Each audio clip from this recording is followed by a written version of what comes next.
இதை பற்றின ஏராளமான தகவல் அதே 2020 ஆண்டும் வெளிவந்தது. அதில் ஒரு மிக முக்கியமான ஆர்டிக்கல் எங்களுடைய கையில் கிடைத்திருக்கிறது. அங்கே நடந்த போரில், அந்த எஜிடேஷனில் 50க்கும் மேற்பட்ட இந்தியன் ட்ரூப், இந்திய இராணுவ வீரர்கள், அதிலிருந்து 10 இராணுவ வீரர்கள் கிட்டத்தட்ட 3 நாட்கள் வரை சைனா அவர்களை சிறைப்பிடித்து வைத்திருந்தது. இந்தியா டுடே, இன்னைக்கும் இந்தியா டுடேவில் இந்த ஆர்டிக்கல் லைவில் இருக்கிறது. நீங்கள் வேணா இந்த ஆர்டிக்கலை போய் பார்க்கலாம். அபிஷேக் பல்லா இந்தியா டுடேயின் ஒரு மிக முக்கியமான சீனியர் ஜேர்னலிஸ்ட்களில் இவர் ஒருவர்.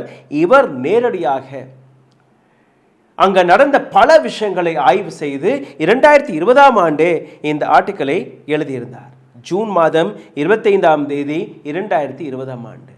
அப்போது அங்கே நடந்த பிரச்சனையை பற்றி, எஜுகேஷனை பற்றி மிக பெரிய அளவில் அரசாங்கத்திற்கு தெரிந்திருக்கிறது.